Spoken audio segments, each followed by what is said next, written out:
que esconde os mistérios por trás do apresentador Carlos Alberto Massa, o Ratinho, o ex-deputado federal que em 1994 supostamente esteve envolvido em um escândalo de roubos e desmanche de caminhões, volta à tona em 2012. O Diário do Estado foi até a cidade de Pinhais, na região metropolitana de Curitiba, entrevistar um de seus ex-assessores. Mais conhecido como Chique Jeitoso, Luiz Antônio Ferreira Pereira denunciou e revelou tudo o que Ratinho esconde. E ainda disse mais. Ratinho teria recebido 5 milhões de reais de Luiz Inácio Lula da Silva para fazer elogios ao presidente do Brasil. Até então, essas informações ficaram ocultas, mas o Diário do Estado traz agora com exclusividade para todos vocês que assistem esse vídeo. Veja só.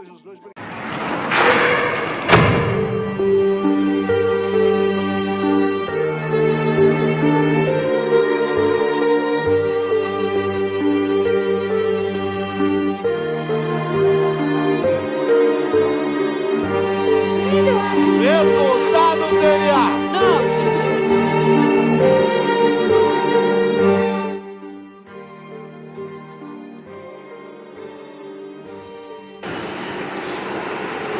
Em 1994, um escândalo envolvendo desmanche e roubo de caminhões envolveu um candidato, ou melhor, um deputado federal. O que aconteceu de fato naquela época? Em 1994, em São José dos Pinhais, estoura ser o maior escândalo que teve de uma quadrilha de caminhão.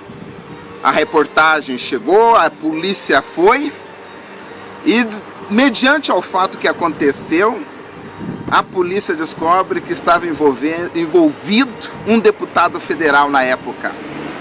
E esse deputado nada mais nada menos que era Carlos Roberto Massa, o Ratinho, que tinha como laranja o ex-vereador de Moarama, o Aragão Filho, que até hoje o Ratinho cuida desse cidadão. Tinha mais umas 15 pessoas envolvidas, mas o problema, o nó da questão, quando a imprensa colocou o deputado envolvido, era Carlos Roberto Massa, o Ratinho, tinha como laranja o Aragão Filho, que era funcionário da Rádio Eldorado, e o Ratinho, que era o chefe dessa quadrilha. Essa quadrilha atuava em roubo de caminhões e posteriormente o seu desmanche. O que aconteceu com essa quadrilha? Onde é que eles estão atualmente? Sabe-se apenas o Aragão Filho, que era funcionário da Rádio Eldorado, tinha carteira, que aparece na imagem, carteira de imprensa da Rádio Eldorado, que era ex-presidente da Câmara Municipal de Moarama. Só é apenas esse cidadão que o Ratinho cuida até hoje. Parece que mandou ele para a Itália e manda dinheiro para ele todo mês. Por quê? Porque na verdade o Aragão Filho era o testa de ferro. O Aragão Filho, fazia a parte que o Ratinho não podia aparecer. Mas quem era o chefe da quadrilha era o Ratinho. O restante do pessoal não sabemos para onde foi. Uma das maiores quadrilhas de caminhões em todo o Brasil. São 8 elementos. Elementos são Ivo Cândido Gonçalves, Laércio Pereira, Ivan Serafim Borges, Wilson Roberto da Silva, Manuel da Silva Tinoco Neto, Rosnei Kreber, José Tomasi e Creiton José Vicenti. Doutor Nilton, como foi a prisão desses elementos? Nós vimos fazendo já a investigação desde a época da Delegacia Antitóxicos com relação a tóxicos e desde o mês de abril com o policial Elias, e nós desenvolvemos as investigações até o período de identificação de todos os marginais e a verificação de todo o conteúdo do que existia com relação a como faziam os assaltos, como eles faziam a remarcação, os locais que faziam a remarcação e posteriormente os agenciamentos das cargas para os países vizinhos. Além, eles roubavam caminhões com a carga, então levava carga para países vizinhos e depois remarcavam os caminhões e revendiam também os caminhões. Não, aconteceu o seguinte, existia um grupo que só fazia os assaltos. Faziam os assaltos, traziam para cá os caminhões, se existiam cargas, eles vendiam as cargas aqui no mercado interno, e um outro grupo que fazia a remarcação e cuidava dos caminhões aqui. Então esse barracão só sabia da localização dele os dois chefes e um motorista que traziam os caminhões para cá. Normalmente de outros estados eles deixavam na BR-116, próximo de um posto de gasolina previamente determinado, e posteriormente ia lá um outro marginal, esse motorista, e trazia para o barracão. Aqui essa equipe fazia a remarcação. Posteriormente à remarcação e esquentado a documentação, eles agenciavam a aquisição de uma carga, isso oficialmente, sem delito nenhum, e levavam essa carga para o destino. Existia alguém que recebia, logicamente, a carga. Depois de entrega a carga, eles vendiam o caminhão, normalmente por $30 mil, já para um marginal lá no exterior, para receber o caminhão. E também uma outra modalidade que esse era um dublês, né? Existia um outro caminhão com a mesma placa que eles puxavam a documentação. E a outra modalidade de assaltos no país, em que eles vendiam no mercado interno. Então eles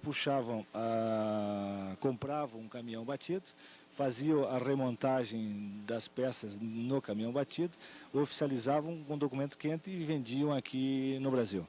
E em relação ao proprietário aqui desse barracão, doutor, tem alguma coisa, tem algum envolvimento dele nesses roubos de caminhões? Todas as investigações estão ainda em curso e a divulgação dessas imagens, desse trabalho, o trabalho dos senhores, exatamente porque nós possamos agilizar as investigações e termos condições da conclusão mais aprimorada e com maior rapidez. Nós temos já várias prisões preventivas de pessoas de Curitiba, pessoas do interior do estado e de outros estados, e a prisão preventiva de marginais em outros países que estão foragidos e que nós, nas próximas horas, teremos possibilidade e condições de concluir o trabalho.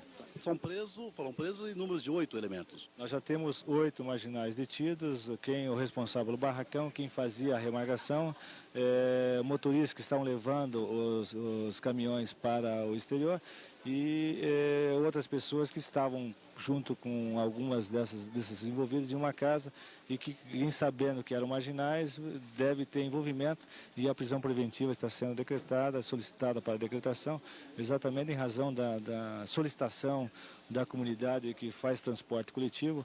A presença do sindicato aqui demonstra essa preocupação e que, de certa forma, preocupava a Polícia Civil do Paraná principalmente, e com a ajuda dos estados de São Paulo, Mato Grosso, nós estamos tentando e já contactamos o Paraguai, a Polícia Paraguaia, que está colaborando conosco, a Polícia Boliviana, e através da Interpol e a Polícia Federal, para que nós fecharmos todo esse cerco que demandava não só a venda dos caminhões, mas também a vinda de produtos entorpecentes para cá e de armamento, que nós estamos checando esses canais para verificação e prisão e apreensão desses produtos. Uma poderosa quadrilha, né, doutor?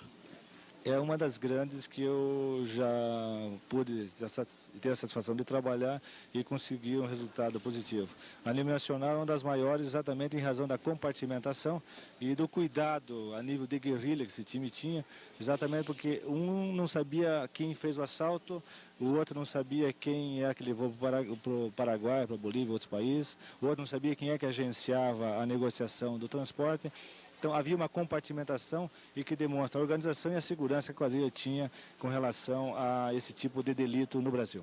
Em relação aos motoristas desses caminhões, doutor, é sabido que tem algum morto, mataram alguns? Nós estamos com notícias já de Presidente Prudente, onde lá houve a prisão de uma marginal, uma mulher que participava dos assaltos. Nós passamos as informações e eles detectaram origens em Guaíra, no interior do estado, e que fazem parte dessa quadrilha, que nós estamos ultimando as investigações para também dar suporte à Polícia Paulista e desbaratar toda a quadrilha. Tá, em relação aos caminhões, vão ficar aqui no barracão ou vão levar para algum lugar, doutor? Nós estamos levando, encaminhando para a perícia, exatamente para que nós tenhamos agilização na parte processual e dar condições ao Poder Judiciário de já colaborar conosco nas prisões preventivas que estamos solicitando e na ultimação do inquérito policial.